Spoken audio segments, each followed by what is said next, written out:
السلام علیکم، بسم اللہ الرحمن الرحیم، نحمد و نصلی علی رسول الکریم۔ سورہ یوسف کے 9 مرکزی موضوعات میں سے ہمارا 6واں مرکزی موضوع بادشاہت ہے۔ اس کے 4 ضمنی موضوعات ہیں، جس میں سے دوسرا برادران یوسف۔ اس کے پہلے جو 6 نکات ہیں ان پہ بات کر چکے ہیں۔ 7واں نکتہ چھوٹے بھائی بنیامین کی انہوں نے بڑی تقریم کی، دلاسا دیا اور تدبیر کے ساتھ روک لیا۔ یہ آیات 70 اور 76 تک، یہ 7 آیات میں یہ سارا قصہ بیان ہوا ہے۔ ان آیات کو دیکھیے، اس میں بڑا کلیئر ہو جاتا ہے کہ تو یوسف علیہ السلام نے بھائی کو روکنے کے لیے پیالہ رکھنے کی تدبیر سوچی اور اس سے بھائی کو بتا دیا تاکہ وہ گھبرا نہ جائے۔ تو جب پیالہ برآمد ہو گیا بھائی کے سماعت سے، تو انہوں نے پوچھا کہ کیا سزا ہے؟ تو برادران نے یوسف نے بتایا کہ کنعان میں چور کی سزا یہ ہے کہ مال برآمد ہونے پر چور کو سال بھر کے لیے اس شخص کے حوالے کر دیا جاتا ہے جس کی چوری ہوئی ہو۔ تو ضامن نے یہ بات قبول کی، سامان کی تلاشی لی اور آخر میں بنیامین کے سماعت سے وہ پیالہ برآمد ہوا۔ پیالہ اور بنیامین کو ضامن نے اپنی تحویل میں لے لیا اور یوسف کے پاس پیش کر دیا۔ تو آیت 70 میں یہاں پہ کہ ایک منادی کرنے، جب قافلہ روانہ ہوا تو ایک منادی کرنے والے منادی دی۔ یہ منادی فوراً ہی نہیں کر دی گئی تھی، بلکہ جب قافلہ روانہ گیا تو پھر کچھ دیر کے بعد پیچھے جا کر منادی کی گئی اور ان سے استفسار کیا گیا، بادشاہ کا پیالہ گم ہو گیا تو تمہارے پاس تو نہیں ہے۔ پھر آیت 72 میں کہ اس نے کہا جی جو لائے گا اسے پیالہ، اسے میں 1 بارے شتر 1 اونٹ کے بابر گلہ مزید دوں گا اور اس کا میں ضامن ہوں تو کے نام لے کر دوں گا، اور کیونکہ بادشاہ نے مجھ پر پیالہ ڈھونڈنے کی ذمہ داری ڈالی ہے تو میں یہ دوں گا۔ تو اس میں آ رہا ہے کہ ہم نے بادشاہ کا پیمانہ کھو دیا ہے، سوا المالک، بادشاہ کا پیمانہ۔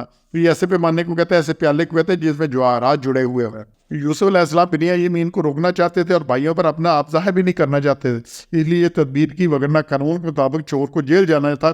مگر برادران نے جو سزا تجویز کی، اس سے بنیامین کو 1 سال تک پاس رکھنے کا موقع مل گیا، کیونکہ آیت نمبر 75 میں انہوں نے کہا کہ کیا سزا؟ تو انہوں نے کہا، بھائیوں نے کہا کہ ہم اپنے ظالموں کو یہی سزا دیں کہ رکھ لگی ہوا جزاؤ، کہ وہ چوری کے بدلے میں جس کے سماعت چور اس کو پاس رکھ لیا جائے۔ اگلا نقطہ ہے جی 8واں 77، برادران کو بدترین قرار دینا۔ بڑی سخت آیت ہے جی، اس آیت کو دیکھیے گا کہ جو خباثت ہے وہ چھپتی نہیں ہے۔ تو وہ بھائی بولے کہ اگر اس نے چوری کی ہے تو اس کے بھائی نے بھی یوسف نے پہلے چوری کی تھی، مطلب ابھی بھی یوسف علیہ السلام کا بوجھ ختم نہیں ہوا، وہ کئی سال بعد کہتا ہے وہ بھی چور تھا۔ تو یوسف نے ظاہر نہ کیا، اور قال انتم شر مکانا، انہوں نے کہا کہ تم انتہائی بد درجہ کے لوگ ہو۔ تو انہوں نے یہ ان کے دل میں کیا اور اللہ خوب جانتا ہے۔ تو یوسف علیہ السلام نے ان کے پر سامنے کھڑے کہہ رہے ہیں کہ وہ بھی چور تھا، تو بڑے صبر و تحمل سے کام لیا اور اپنی حیثیت کو ظاہر نہ ہونے دیا۔ شر و مکان، بڑے ہی بدتن لوگ ہو، بڑے ہی برے لوگ ہو۔ تو پچھلے آیت 73 میں برادران یوسف کہہ رہے تھے کہ ہم فسادی یا چور نہیں ہیں، اپنا صرف بنیامین پر بھی چوری کا الزام تو درست تسلیم کر لیا، بلکہ یوسف پر بھی چوری کا الزام جڑ دیا۔ اس سے اندازہ ہوتا ہے کہ وہ دونوں بھائیوں سے کس قدر حسد اور گواندانہ جذبات رکھتے تھے۔ اور 9واں نکتہ ہے جی، مصر سے پھر واپسی ہوئی اور بڑا بھائی پھر وہیں رک گیا۔ یہ آیات 80، 81 اور 82 میں ہے۔ اگلا نکتہ جی 9 نمبر، مصر سے واپسی، بڑا بھائی وہیں رک گیا 80، 81، 82 میں۔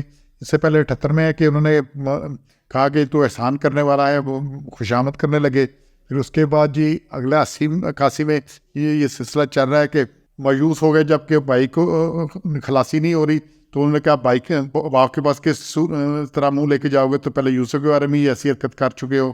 تو اس طرح سے انہوں نے جب خوشامد کا عمل آئی تو سب نے بیٹھ کر مشورہ کیا۔ یہ دوسرا وعدہ تھا جو وہ پورا نہ کر سکے، پہلے یوسف علیہ السلام کا، دوسرا بنیامین کا۔ تو یوسف کے معاملہ میں زیادتی سے اب صورتحال زیادہ سنگین ہو گئی تھی، کیونکہ اعتبار ختم ہو گیا تھا۔ سب سے بڑے نے کہا میں باپ کو منہ دکھانے کے قابل نہیں ہوں، اس لیے میں یہیں رکوں گا اور بنیامین کو لانے کی کوشش کروں گا، البتہ تم لوگ جا کر باپ کو صورتحال سے مطلع کرو۔ تو اس طرح سے ان آیات میں اس چیز کا ذکر ہے۔ آخری نکتہ یہ مصر واپس افراد اور صدقہ کی یوسف علیہ السلام 88 نمبر میں، یہی بھائی جو بڑا کر رہے تھے، پہلے سارا کچھ تھا، اب بادشاہ سے صدقے کی بات کر رہے ہیں، اس سے کہہ رہے ہیں کہ جناب یہ جب سامنے داخل کا عزیز، جب پھر آئے تیسری دفعہ کہ ہمیں اور ہمارے گھر کو پہنچی ہے سختی اور ہم ناقص پونجی لے کر آئے ہیں، ہمیں پورا ناب غلہ دیں اور ہم پر صدقہ کریں، بے شک اللہ جزا دیتا ہے صدقہ کرنے والے کو۔ اب اسے ہی کہہ رہے ہیں، صدقہ کرنے کی درخواست کر رہے ہیں۔ تو یوسف علیہ السلام کے بارے میں تو بھائیوں کو پتہ نہ تھا، مگر بنیامین کو تو شاہ مصر نے روک رکھا تھا، بڑا بھائی خود مصر میں رک گیا تھا، اس لیے انہوں نے تیسری بار پھر مصر کا قصد کیا اور تھوڑی بہت پونجی اکٹھی کر کے شاہ مصر کے پاس پہنچے اور فریاد رس ہوئے کہ وہ ہم سے، ہمارے پاس پونجی اچھی نہیں ہے، سامان اچھا نہیں ہے جو ہم دے سکیں، تو ہم پہ صدقہ کیجیے۔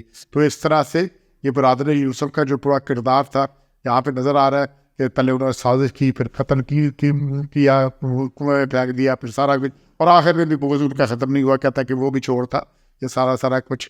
تو انشاءاللہ ہم نے اس سے اپنی اصلاح کرنی ہے. سبحان ربک رب العزت عما یصفون وسلام علی المرسلین والحمد للہ رب العالمین.